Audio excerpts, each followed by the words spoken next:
session fatigue, or whatever you want to call it. My name is Galen Updike. I'm part of the Rural Telecom Congress, past president, and grateful for this opportunity to present. I marvel again at the quality and the power of the folks that are here to both affect change and the knowledge that's here. It's just amazing to see the groups of people here. They've been at it for years and years and years. As Jane kind of hinted at, there's some standards created by some of the people here. I was astounded to actually shake hands with Robert Metcalf.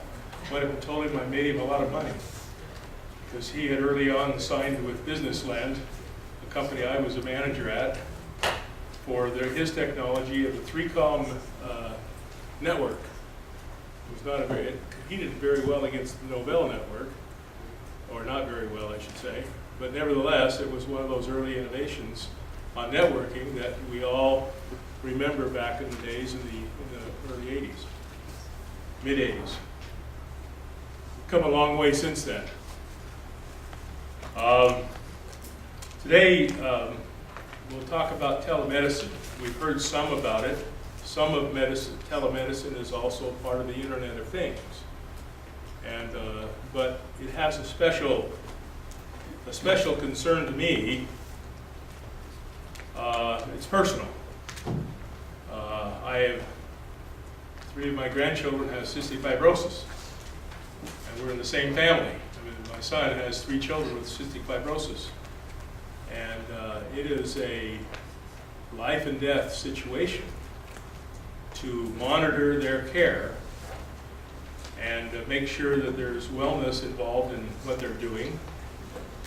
And we need, my family, my son needs to have in his home monitoring equipment that is connected to the hospitals, and it would be ideal if they could help him regarding the increased wellness and affirm what he's doing. 6 hours a day is spent by him and his family monitoring and helping his children breathe every day, morning and night. So it's an interesting thing. Also, my wife has type 2 diabetes, and the interesting thing is she's told to keep track of her blood sugar every day. So she sticks herself every day and pulls that little tab out to look at it and so forth, and sees what it is. There's not anybody that she reports to. Health systems are not set up right now for anybody to either report to or monitor that stuff in an effective way. And the other thing that goes along with type 2 diabetes is the need for an interface with somebody who can provide encouragement regarding consistency, and maybe can give ideas regarding diet and how to help in the blood monitoring, and what does it mean for these types of things when changes occur. So these are just some of the things on a personal basis that I think telemedicine will in fact improve the quality of life and maybe even extend life in my family. So it's personal. Here's some facts, kind of interesting I thought. We have 1 billion visits to physicians' offices were made in, these are older statistics, were made in 2011. And 40% of the doctors doing those visits said that they thought that mobile health technologies could reduce the number of office visits. And 80% of doctors use smartphones and medical apps as of end of 2011. Interesting facts. Currently more than 320 million mobile phones in the United States. Now there's probably 500 million. Because, people have multiple phones, I guess. That's about 185 phones for every bed in the United States, in the hospital bed. The emerging field of mobile health has enabled consumers to use smartphone technology to answer their own health-related questions with a quick tap of a touchscreen. And so, you know, I go out to the internet a lot just to take a look at different things. If I need to have an answer on a particular drug, I can go out and look at it and see what the contraindications are, etc. So there's a lot of opportunity. We're already using telemedicine personally, and we're getting used to it. This is the surprising one, and this is as of 2013. There are more than 10,000 medical healthcare apps available. That's huge. 10,000 apps available from just on the Apple side. And 78% of US consumers are interested in mobile health solutions. There are also 250%, the doctors are 250% more likely to own a tablet than any other consumer. At a rate of 2.5 times likely to own a tablet than just a normal consumer. And 56% of the doctors who use mobile devices say they help them expedite decision making. And they also say that 40% say that they decrease time spent on administration. And 88%, that's almost 90%, 9 out of 10, would like to see their patients monitor their health at home. That's even more as we have fewer doctors and more pressure per capita. That's even more. More facts. I'll skip past this one. Wellness, home care, emergency, just more. These are some examples of uses of devices that are connected to telemedicine. Now, we hit upon this briefly. Mark did just real briefly today, talking about the FDA. The blue side is those that require approval for an app or a device, and the left side is basically those who don't need, which don't need approval. If it's for medical purposes, life and health of a person, it needs approval as a device. If it's just for wellness, typically, individual wellness, it doesn't need approval. That's basically the breakdown. And this tree gives you a logic pattern. I don't think you can read it even as large as it is, so you can read it when we provide you these devices. This was an interesting letter. I'm not expecting you to receive this letter or read this letter except for the headline. This is a letter to BioSense Technologies, Private Limited, concerning the U-Check urine analyzer. It has come to our attention letter from the FDA. Dear sir, you are sending out, or you're talking about a device that has a potential medical use. Before you proceed with selling it or marketing it, you better get FDA approval on it. That's basically the sense of this letter. From what I understand, there, as of the end of 2014, I think when the presentation I heard was made, there was about 450 devices that had been approved by the FDA for medical use. And they range from, and out of the 20,000 that were out there, or 30,000 that were out there. So very small percentage have been approved for use by the FDA. And what is the demark there? Why is that important? Well, the FDA approves things, procedures, and medical or chemistry that doctors can prescribe for health purposes. If it's not on the approved list of the FDA, American doctors cannot prescribe it. Typically, it cannot be prescribed. It also cannot be paid for by insurance or by any other means as part of a person's medical environment. So prescriptions are become very, very important.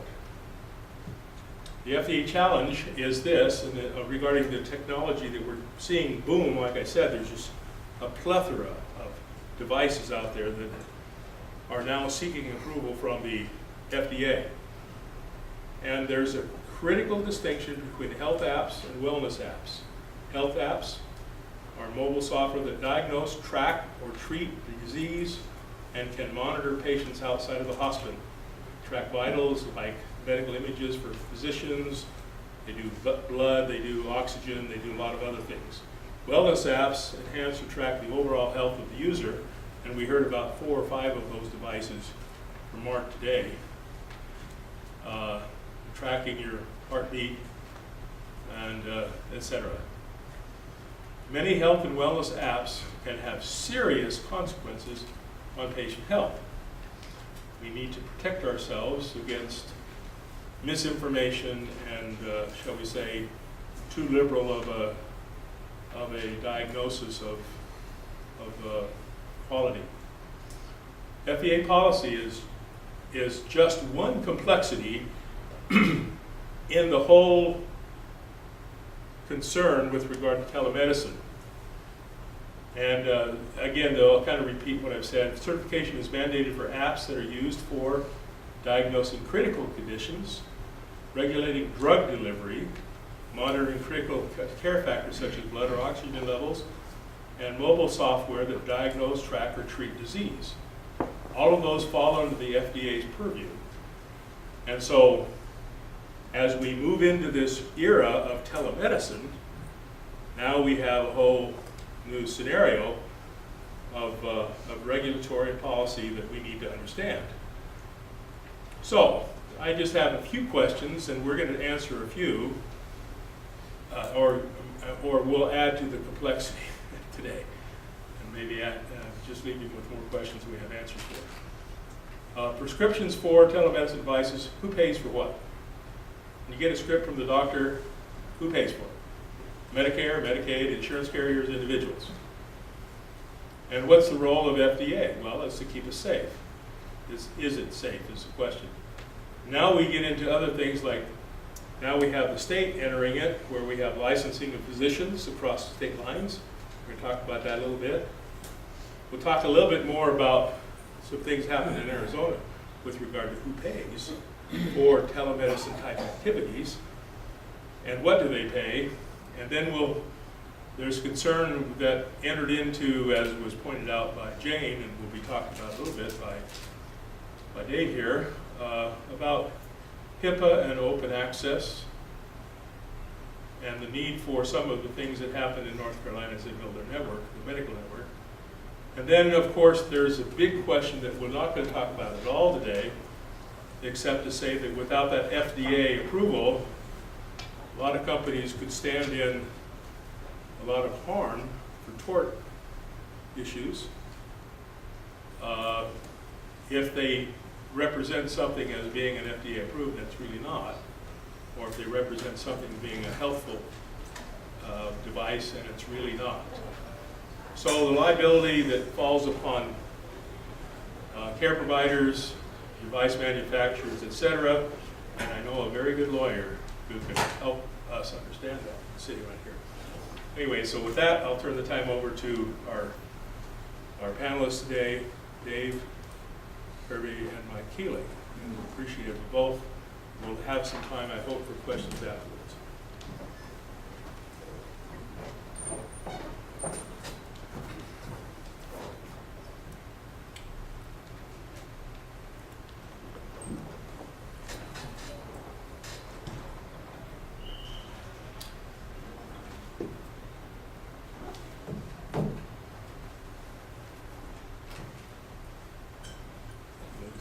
Okay. Thank you. Hi, everybody. My name's Dave Kirby. I'm the project director for the North Carolina Telehealth Network. And I wanted to give you some background on where that project has been and where it's going, and hopefully spark some sense of interest in doing similar things in your state or your locale. Here we go. Oops, I'm doing the right thing, am I? Do I have to use this to get it down? You have the down button. The down button, the down arrow will work. There we go. So, what is the North Carolina Telehealth Network? It's a dedicated statewide broadband system for North Carolina health and care. And we'll talk a little bit about this concept and history to give you an idea of how we got this idea started and why. The main thing that I think drove us very early on was this idea that what we were seeing in healthcare and healthcare-related research and education was an increasing dependence on information networks and a need for wide availability and use of high-speed, highly available, and highly affordable broadband services. And it just seemed that the nexus of what people needed was moving away from what they had at the moment, and that represented an issue that needed to be addressed by a better networking paradigm than the one that was being used at the moment. Some key usage examples of things that were driving this: network electronic health record usage. We'll talk more about this later, but the general idea that the vast majority of people who have electronic health record networks have the actual services somewhere else on the planet, not in their facility.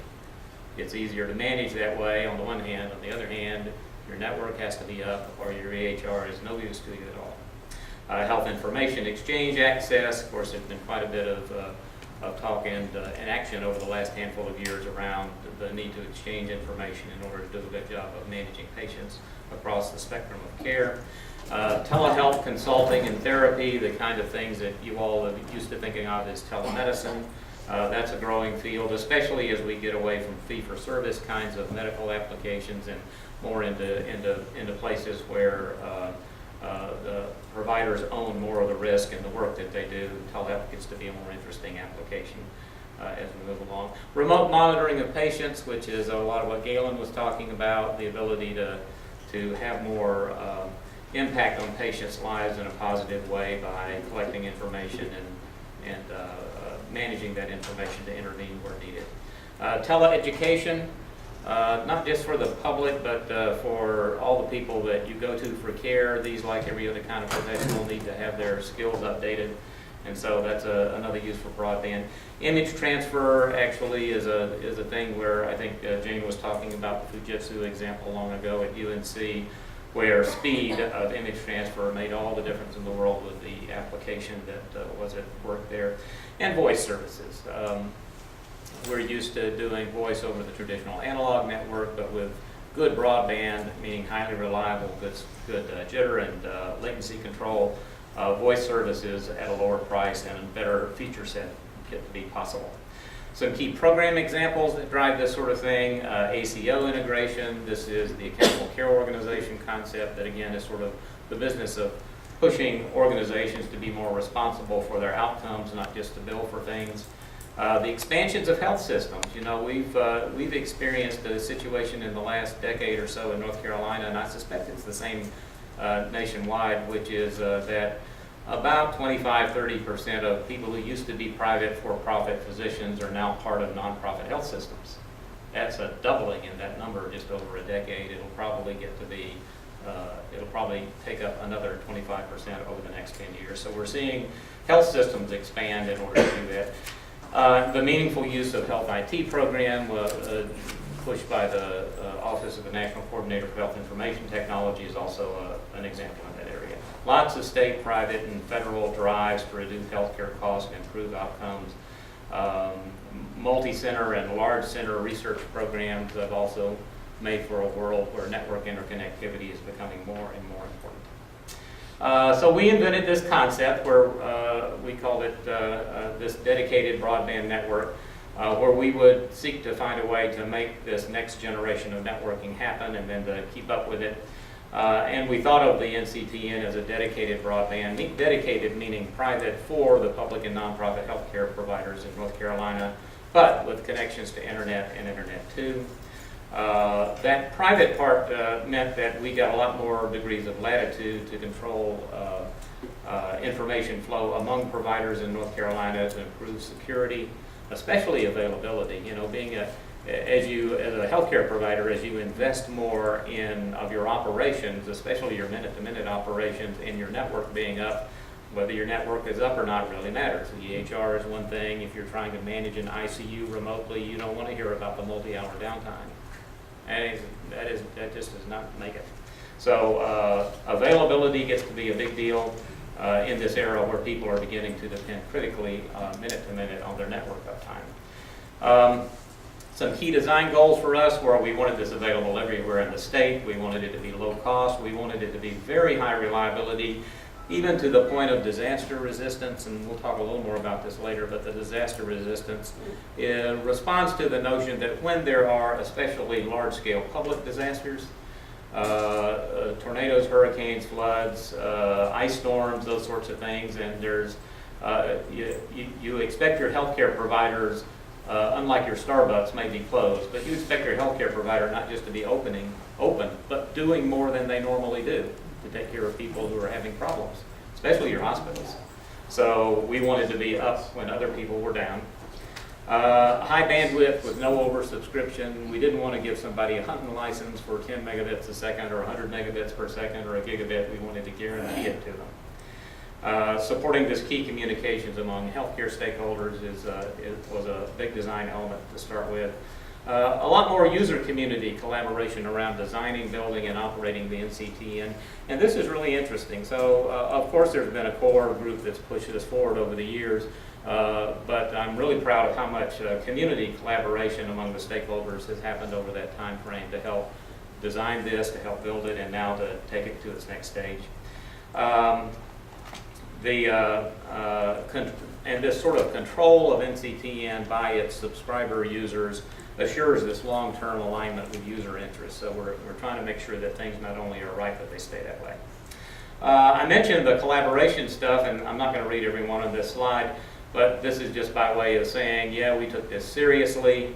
I was especially felt acknowledged about this aspect of the project when in 2011 we won the North Carolina Technology Association's Public Leadership Award. That was a real recognition and shared by all the players that this was really a community project. So let me talk a little bit about the first phase. It's what we call the pilot phase. This got to be a reality when the FCC's Rural Healthcare Pilot Project came out. This was a project that provided, was a competitive thing where you did applications and what you got were as a reward for your application, if it was awarded, was money that could be used for subsidies for actual services provided to people. So you didn't actually get money directly. What you got was that. The really key thing here is that this pilot project paid for 85% of the service costs. So that meant that when we went to somebody and their service, let's say the underlying cost was $1,000 a month, that they actually paid $150. And that made a lot of difference, of course. That brought a lot of people into the pilot project and allowed us to work our magic in making things going on. The FCC is just about real clinics. This is about things that are associated with health and care of all types. Off-site data centers, urban clinics of different kinds, and a few sites that are even on here that weren't eligible for the discounts, but just like the service and wanted to buy it anyway. So you can tell we've got about 175 sites now, and our growth rate in the pilot phase has been, well, from about 135 last September until 175 in March. Pretty wide range of services, everywhere from 10 megabits, which is the smallest thing we serve, up to a couple of gigabits. Internet connectivity, point-to-point stuff, spoken hub, dark fiber services, so just about everything that anybody that's in the techie side of networking would recognize as a cable network anyway. Here's one way to look at the geographic distribution. You can see we really go everywhere, including, I should say at this point, 60% of our network is rural. 40% is non-rural. And you can tell with some of the little dots like the ones out there, just off the coast on the barrier islands, we actually serve everybody all over the state. It's just amazing how nicely distributed it is around, especially for a pilot project. We talked a little about these key applications, so I won't dwell on these, but health information exchange needs a really highly reliable kind of connectivity, not a ton of bandwidth, but a lot of reliability to give optimal value. Same things with electronic health records. Very high reliability is really key if you're going to hang your business model, your clinic process model off the availability of that network. Teleeducation we talked about a little bit, the kind of things you'd expect, medical live imaging, voice networks, and are actually quite a few of our guys just built voice networks on top of the basic connectivity that we gave them. Disaster response, not just disaster resistance, but you know, most of our guys, the public health guys and the hospitals, they're expected to step up when things go wrong, not to shut their doors and wait until things get better. So having that network work is really important in those disasters. We have a key partner I want to spend just a second with, MCNC. They are a nonprofit corporation in North Carolina whose mission is to serve up and build broadband networks for public and nonprofit entities.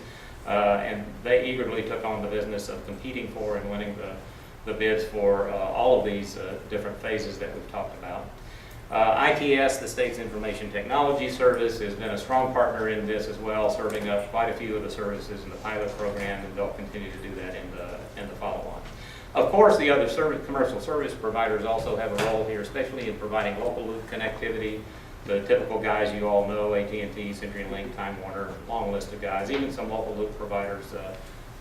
We basically don't have any prohibitions on buying services in the local loop from anybody. So I thought you ought to know that. Who does MCNC serve? Pretty wide range of folks, as you can see here. This will give you a sense of the flavor of the breadth of their dedication to nonprofit institutions around the state, particularly the schools, the health systems, the UNC educational system, all the independent colleges, and of course the NC Telehealth Network itself. So what about Healthcare Connect? Well, the FCC figured out that all that stuff that they were doing in the pilot project is basically stuff they ought to keep and make permanent. And so they did make a permanent program. And the key aspect of this is they kept a pretty high discount, not quite 85%, but 65%. And developed ways for consortiums like ours to have more latitude about how we did things and when we did them. Essentially, they opened the gates to allow us to grow this in a big way. And big way is really the important thing here. The large discount is important, handling the more consortiums. This money, by the way, comes out of the Universal Service Fund as directed by the Telecom Act of '96. And so that's where some of that USF money is going, if you've been wondering what's been happening with it. All kinds of public and nonprofit healthcare providers are in the mix, and we expect to continue to serve data centers, administrative sites. The funding's not only been available since 2013, but and this is my opinion, but like a lot of programs, getting practically ready to actually do things has taken longer than the nominal start time would have led you to believe. So we've been positioning ourselves to get ready for that, and we're just about a week or two away from our first set of money to come out of them in order to get some services going. Ruralness. The one part of this program that pretty much ensures that it will serve the rural community for sure is that there's a rule in the program for consortia that your consortia has to, after 3 years after you start getting money, has to be at least 50% rural. And we expect to be able to do that handily in our case, but it's one thing that assures that this won't turn into a case where all the money goes to the urban areas just because they get out there and get it, and none goes to the rural. They're actually required to get at least 50% rural sites and keep it that way. Looking in North Carolina, how many sites are we talking about? Well, a couple thousand and growing. Why is it growing? Well, because the population is growing and we're getting more sites because of that, and the population is aging like it is everywhere else in the country, and that tends to generate more sites. The bottom line here for people who are counting bucks is that we're looking at a program over the next 2 or 3 years where we could expect to be drawing into North Carolina somewhere between $10 and $40 million a year, every year, forever, to subsidize broadband services for public and nonprofit healthcare providers. That's a lot of money. If you had to go out at a 3% operating margin and make that kind of money, what are you dealing with? Well, in North Carolina, we'd have to get like $1.5 billion worth of extra service just to generate the 3% to provide this same kind of money to the bottom line. And so this is a real boon to the state in terms of helping healthcare do its thing.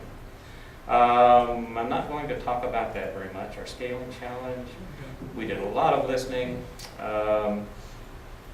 So we expect to grow this couple thousand, maybe 3,000, and I guess one of our major transition points coming up here is creating our own little 501c3 that will be the permanent home of this sort of thing.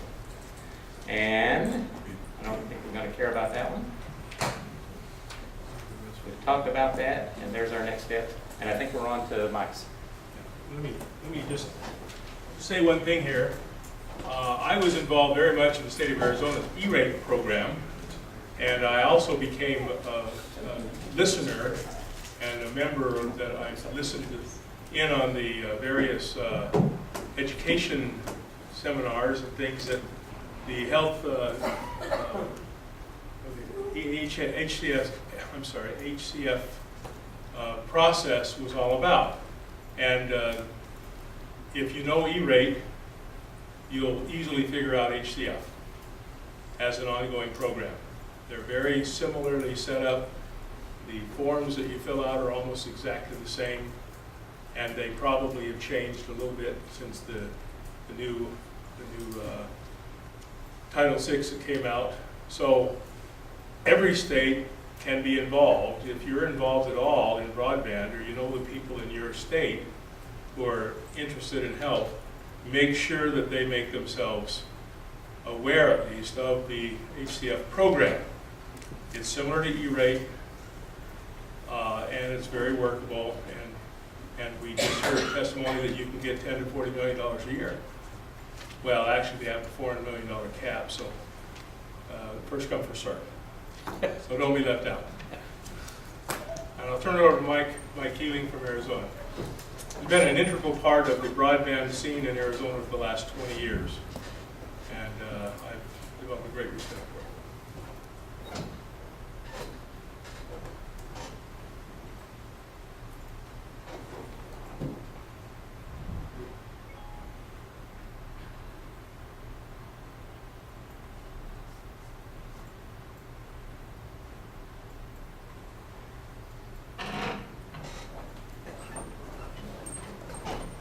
Thank you, Galen, for that introduction, and Dave, really good rundown of what you're doing in North Carolina, because I think this is an example of things to come.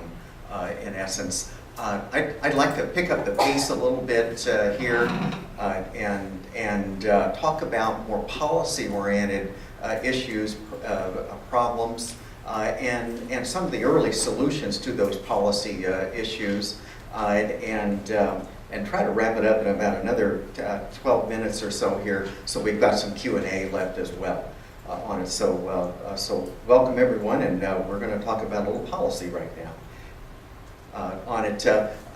David mentioned, and in fact Galen first went over some of the classic definitions of telemedicine, which in statute is distinguished from telehealth, or from remote monitoring, medical monitoring activities, but from when you go into a statutory perspective, you'll tend to see telemedicine being more of an umbrella term, whereas in actual practice it's a narrower term.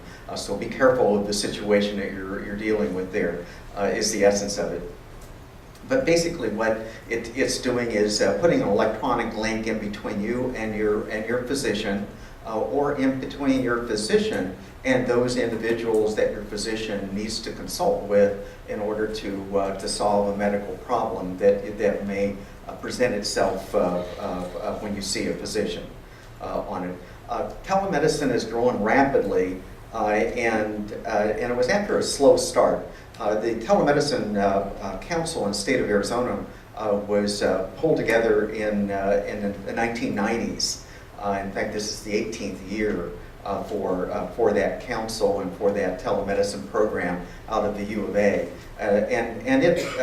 So a large number of protocols have been developed over that period of time, but the actual implementation, the scaling of those protocols had some barriers. And so I've listed some of the barriers here from a governmental perspective primarily, but also financial and technological.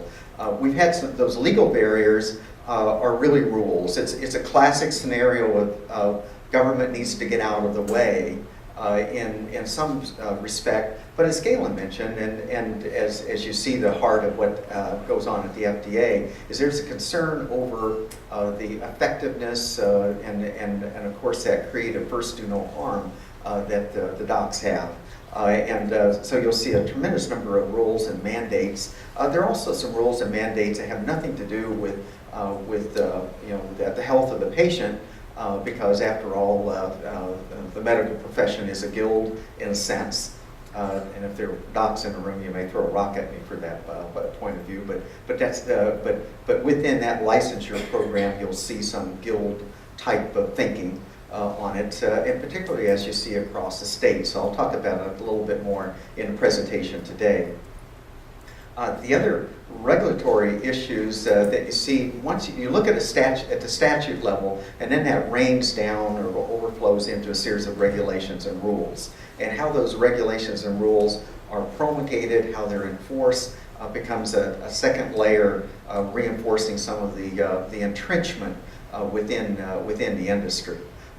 Over the years, cost, the financial elements were also barriers. They have largely become lessened to the extent now that they're very small barriers for the most part. There are exceptions, but that's the rule. That's like an 80-20 rule. So even though there are financial concerns, that's not what's the stopping force of scaling of telemedicine at this point. And similarly is the case for the technological barriers. So we're really talking about legal, regulatory, some financial barriers, but very few there, but cultural barriers. And it's called the culture of the delivery. It has to do with quality and above all. And so that older culture of delivery where quality is job one is giving away to cheaper, quicker, better. And that better is the argument that goes on within groups of physicians and medical professionals that would get together in rooms like these, how do you describe better? And what's better to one set of specialists may not be better to another. So there's a tremendous amount of rancor that goes on with those discussions. So there are cultural discussions of that nature that represent a group of barriers. Let me tackle an example of the paycheck. It turns out that Arizona, like a number of other states over these last couple of years, was faced with a scenario that when you went and did the detailed surveying of why was telemedicine not scaling, one of the primary barriers that you would find was the fact that the specialty doc was not being paid. In a particular survey that we did in Arizona, specialty docs are being paid 1 out of 5 consults. So what they did is they stopped consulting, or they stopped consulting electronically and said, send me the patient. So if you were a patient in rural Arizona, you got in an ambulance and took a ride to Phoenix or to Tucson. And now that same specialist may have actually made the consult once you arrived in that central hospital, but that specialist was then paid. And it's paid 5 times out of 5 instead of once out of 5 statistically. And so what was obvious, if we're going to expand telemedicine for that doc-to-doc consult, those docs have to be paid. And so a couple of years ago, we formed legislation of that nature. It happened to be Senate Bill 1353. And it was a really simple concept. It was if your insurance company, as a citizen of Arizona, if your insurance company will pay for a medical procedure, then the bill said that insurance company is required to pay the same amount whether that medical procedure is delivered electronically or face-to-face. It's a real simple concept on it. It passed. The year prior, there were a couple of bills. One that was started in the House, one that started in the Senate. Both failed. So there's some finesse in how you do that. But once you really get that message across to your representatives that there's benefit in telemedicine, you can get the yes vote. In that particular bill, we went through both the Senate, since the Senate bill started in the Senate, with no votes, and then did a repeat performance in the House with no votes. And so we came out with unanimous vote, both the Senate and the House, on that particular bill. And this is a bill where the insurance companies, the health insurance companies, really have a mandate. It's up to that point they weren't paying for a lot of these procedures, and all of a sudden now you've got a state law that says you got to pay for all of them. And so you can imagine they did some pushback in that process, but the elected members listened to the pushback and ultimately voted for that progress. So that's an example of how when you start looking at the barriers and you start looking at how you can constructively attempt to overcome those barriers, that can be done. That kind of legislation now has been repeated in about 15 states on it, and so Arizona is not unique in that regard at this point in time, but there's about a third of the states where you'll see that same parity of payment. So that was a well-recognized barrier. That action was taken and will continue to be taken in other states, but largely the insurance companies, the payer community, if you will, has substantially succumbed to that concept, and in fact, in many cases, have found that it's to their advantage to go ahead and pay for the telemedicine consults. For an example, one of the, the primary witness in those testimonies with the legislature was a doctor out of Mayo Clinic, Dr. DeMarshall. Bart had developed a program which he referred to as a magic hour. So it was, if a stroke victim is properly triaged within the first hour after the event, then the likelihood of having a positive life and not being a vegetable and having a much lower cost of medical care for the remainder of that stroke victim's life was substantially high. The ratio of the lifetime medical costs, according to Mayo Clinic, was 27-1. And that was really powerful to start getting the payer community to start backing off of telemedicine's bad, but rather at least you ought to let a few of those processes in. And that was kind of the straw that broke the camel's back, particularly in the House committee discussions for that bill's passage. Looking forward, there's some other hurdles. If that was the first hurdle, the most significant one, the next one, and particularly as we're looking at the business models, Dave was talking about he had to first develop his business model. Well, that's exactly what's going on in the delivery of telemedicine, telehealth as well. And those business models often require specialty docs to consult with patients in more than one state. It turns out that licensure of those specialties is a task. Quoting a Mayo number again, it's $50,000 to license a medical specialist per state for the multiple states that they're interested in licensing their specialists. So, and while that doc is out there working on licensure, that doc is not seeing patients. So there's dead time, non-productive time, if you will, certainly from Mayo's perspective. That concept repeats itself across other business entities that are focused to telemedicine. And so one of the alternatives to that comes out of the U.S. Constitution is this idea of multi-state compacts. So licensure in one state, and then those states that band together and legislatively agree to a compact, then that doc can operate in all of those states or any of those states. So multi-state licensure is a hurdle.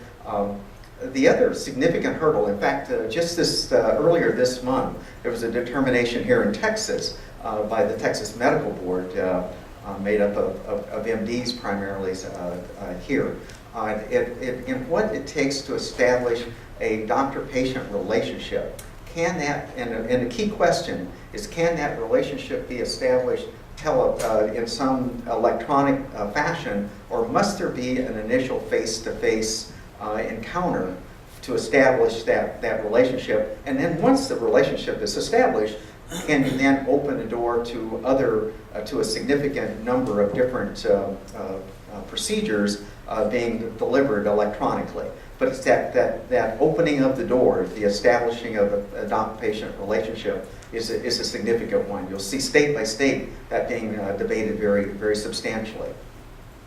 Supervision and some corporate practice and FDA devices are some of the other things I'll look at here today. Drilling down a little bit more into compact licensure, that'll be the next significant hurdle in many states.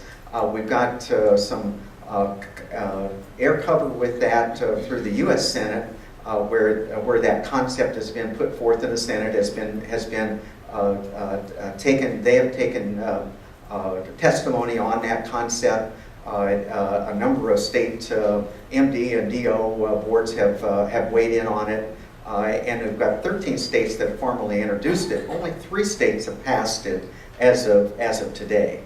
But that's a start. So I would expect a significant number of states to be following up on this particular barrier next year, and probably for the next 3 to 5 legislative sessions at the state level. It's an interesting constitutional juggle here, because the states have the 10th Amendment power, the police power, to regulate their professionals. So as an attorney, I'm regulated by the state of Arizona and the state of California, and rather than the U.S. government. Docs, as probably everyone in the room knows, they're treated similarly. But what we're doing here, what we're seeing here, is we're seeing the federal government say, hey, we've got a multi-state problem. We've got an interest that's higher than any one state or any one group of states, and so we ought to take away that 10th Amendment police power for the purposes of telemedicine and establish a national license.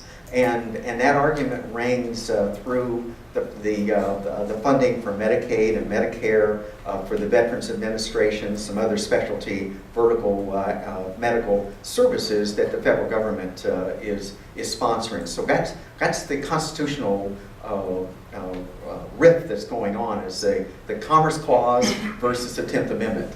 And states know that when they get into that battle, that the Commerce Clause often trumps. That was the source of the first ACA Supreme Court ruling, where the Obamacare insurance, was it constitutional or not, based on it being constitutional under the Commerce Clause. It was finally determined to be constitutional under a tax clause as opposed to the Commerce Clause, but you'll see that same skirmish occur again and again. And so what the states have is they have a situation where they really need to move out and do something, and kind of a use it or lose it scenario. And so this concept of a compact, a multi-state compact, is what's come to fore, and what the current discussion is about. And basically, the states have to band together, and they've done that in a number of ways. Arizona, for example, is a member of 28 compacts. In the West, there's a scarcity of water. There are other natural resources that want to be managed.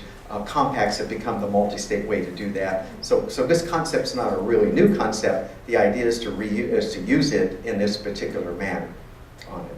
And there's some more detail I won't go through today because of the short period of time. I'd like to touch a little bit more on that doctor-patient relationship. We've got a traditional view there of in-person, and obviously when there was no telemedicine, it was all in-person. We've got some states, I mentioned Texas, that wants to continue with that. There is a modern trend to establish that doctor-patient relationship electronically. The downside of that, and rightfully so, when doctors' organizations get together, it's not all about the guild, it's about patient safety as well. And oversubscribing of hallucinogenic drugs, etc., is one of those areas that profession wants to police itself with regard to. And so you'll see some limitations in that regard. So there's a tension between those two. Supervision, I'll just touch on real quickly, but this one gets us into payment again. General supervision, direct supervision, or personal supervision. Where does a doc have to be? For personal supervision, that's at face-to-face. The direct supervision, docs at least got to be in the same building. And general supervision, well, we're in the same organization, and I've created a series of policies that I want my medical professionals to work under, and I'm generally supervising them, but I have really no idea what they're doing on any moment of any day of with any patient. So you'll see significant activity going on there, and you'll see a general replacement of that traditional direct supervision with electronic supervision in those states that are moving toward more telemedicine-oriented solutions. I talked a little earlier about Mayo on the corporate practice. Suffice it to say that telemedicine is scalable. So just as many of our other modern business models are scalable, with the internet and with good connectivity, you can all of a sudden scale solutions for medical services that were heretofore just dreamed about. That's spawning a number of business models. Those business models are being funded by private equity, and so you're seeing a tremendous amount of pressure from what has heretofore been a person-to-person delivery of medical services to being a corporate delivery of medical services. You might imagine from a professional's perspective that wants to be kind of tamed down and only allowed to grow in a controlled fashion. So that's the MDDO perspective on it. And then I want to touch just on one final point here today. Cybersecurity, Dave mentioned privacy and security. Cybersecurity is really a big deal. And privacy is a big deal, but this cybersecurity thing, we had the leakage of 78 million medical records in the early part of this year. We just had a 20 million patient data leak in California in the last 4 weeks. Those kinds of data leaks will continue. It turns out that on the black market, the PHI is now much more valuable than PII.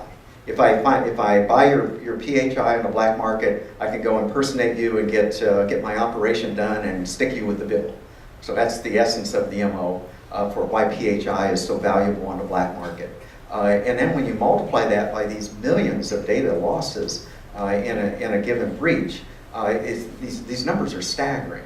And so all of a sudden, cybersecurity, attempting to control the breaches, cyber insurance is mammoth. And so all of a sudden, this is a black cloud on the horizon that we've only started to hear about, and we'll have to take some substantial steps to focus on that, or we'll lose a lot of momentum.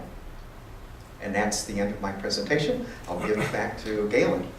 Okay, I just think of given the numbers there, what a class action suit that is. I can just see the lawyer just salivating. Oh yeah, he agrees. I was joking, he wasn't. Okay, we have time for a couple of questions. Go ahead. So a question for David. You mentioned a highly reliable network. How are you implementing a highly reliable network? Is that with fiber ring? And are you doing anything beyond? Sure. I mean, I guess at a high level, the broad answers are redundancy and higher priority in repair. For example, we have quite a few of our subscribers who have double connections with separate underlying local loop and diverse pathing as a way to get that extra 1 or 2% reliability that they need. Another thing that we do, which is uncommon elsewhere, is that we TSP register all the circuits, which means that when you and the Starbucks are down, the hospital gets up first, as opposed to the Starbucks getting up first. And so we do all those things. Plus, the build out of fiber around the state and the backbone has really all been underground.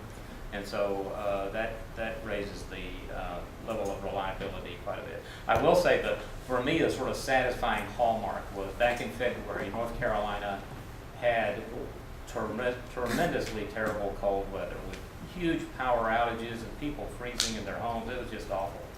We had no outages, none, in our network. And that's a good example of what you've got to do. It's not just, gosh, it ain't that great, but you know, those things are going to public health departments and the hospitals and free clinics and everything where people show up in droves when everything else falls apart, right?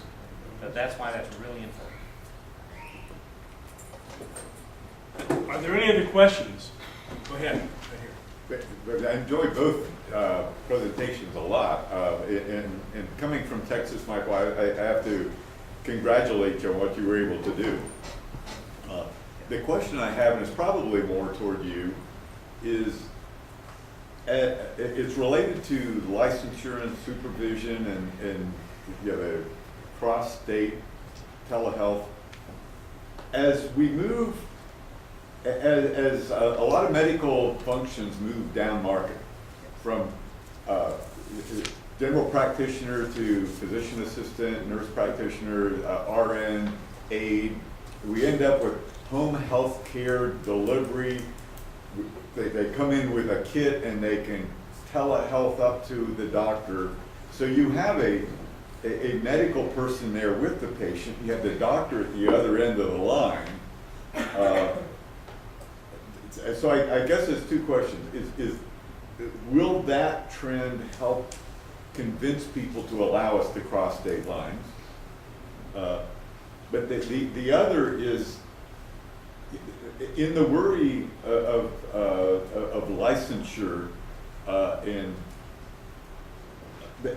as we move towards, say, electronic consumer rating systems like Yelp, Angie's List, or things like that, might that provide even more, especially if it's a private pay?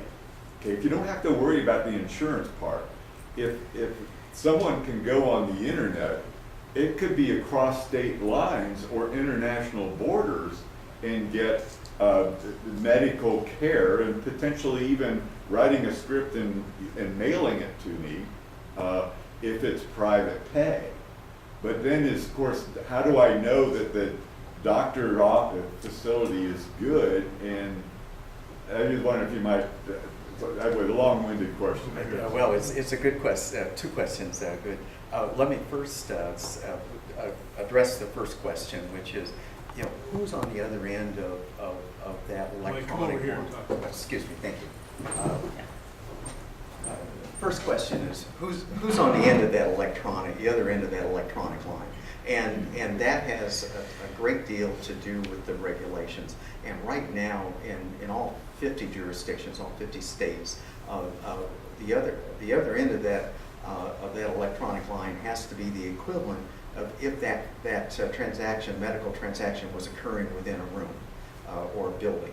And I would expect that as we go through these significant reductions of barriers, that we won't lose that. You know, that's one of the things as I've talked to just a large number of shareholders, stakeholders, that they're in agreement with, is the quality of the care has to be preserved. The way you provide that quality of care is up for discussion, but the quality of the care has to be preserved. And the checks and balances in our medical system are basically by that hierarchy of medical professionals that you just enumerated. And at the top of that is going to be an MD or a DO with specialty for whatever the need is. And so I'm confident. I trust my my medical care in that regard. In fact, I just switched to a telemedicine approach for my medical care because I move around a lot, and so that's the first issue. The second issue has to do with those business models, as you mentioned, that disintegrate the traditional delivery of medical services substantially, and basically take away time and location constraints. So if I can get the medical care I want when I need it, wherever I'm at, as opposed to I have to wait to get it and I have to go to a specific GPS point in order to get it, then you can imagine how that just changes the whole delivery mechanism drastically. It improves that delivery mechanism for the vast part from a consumer perspective, from a patient perspective. That's going to drive it because it's first do no harm. Well, it's first satisfy the patient, and as long as you've got your patient sat up, then these kinds of processes are going to drive substantially. And as long as you can deliver those a large number of those medical services less expensively and in more timely fashion, independent of where that patient's at, you're going to satisfy the payer community then as well as the patient community. And so then you end up with a scenario where the docs and the associations of docs and those folks who have put CapEx into the old way of doing business. So you've got hospitals and other typically large organizations who've been able to master the CapEx issues of yesterday. Now with these buildings, they'll start being drained out and will need to be repurposed. And you'll see the federal government shift in how it reimburses. And in fact, Dave was talking about that out of a pay for service, fee for service model into a wellness model. And all of a sudden, you're going to see shrinkage in hospital admissions, hospital stay periods, the lack of the ping-ponging back into the hospital, once they're admitted, et cetera. And so all of a sudden, that physical infrastructure that we used to need, we're not going to need nearly as much. So we're going to see disintegration in that regard. Repurposing those in this new world is a significant thing. You'll also see the kinds of activities that used to go on in a primary care scenario and facility now being carried out in a skilled nursing arena. You'll see your drugstores become your general practitioner stop points. So Walgreens will be the new place you go for the same kinds of work, maybe over half of the things you would have gotten a doctor's appointment for. That Walgreens will be open 24/7, 365. You won't have to wait till next Thursday at 10 o'clock and then to set in the waiting room for 45 minutes and finally get to see the doc for 5 minutes or 8 minutes at 11:15. And so and that's going to please you. And if it's your child that's having a breathing problem, it's really going to please you. So that whole concept of how we deliver primary care is in uproar right now. Now, and what's interesting, the docs are not all that upset because they all want to be specialists anyway. And if you talk to the medical students and find a medical student that wants to be a GP, and you found a gem, you found an unusual kind of person, and so it turns out that the MDs and the DOs aren't pushing back on that part substantially. They're saying, take that silliness away from us. We'd like to do something a little more interesting. For the most part. Now, there's an age differential in that assessment, and there's shades of gray, but that's the bulk of that perspective. Does that answer both of those questions? I want to thank Michael and David for all the work they've done, and also Galen today on this. Again, we're going to put these up on our website, and we may even do a webinar if Michael would agree and David to be there on this. That would be good, right? Would you do? Okay, very good. Very good. So I want to say that there is outside right now, there is a refreshment and networking break that's over at 5:10. And at 5:10, we have education and its impact on the community. And we have a terrific panel with John Windhausen from the Schools and Libraries, from Digital Learning Institute, Myra Best, and also our own Frank Odaz, who has been doing marvelous work up here with all this today. You can see that he works in Alaska because he has all of these accoutrements to help him manage Alaska, so when he works there. And so you'll get a chance to hear them. I think you'll find it really interesting.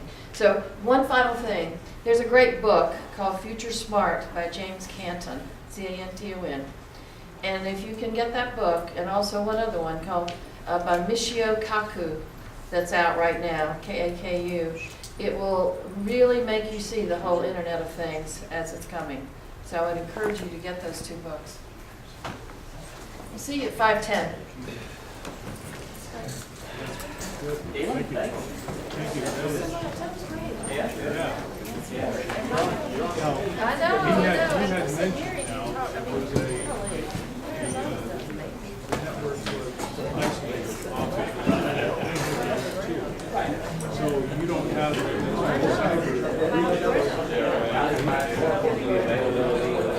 but I'm talking about the release of 80 million records. Well, we have better protection. So,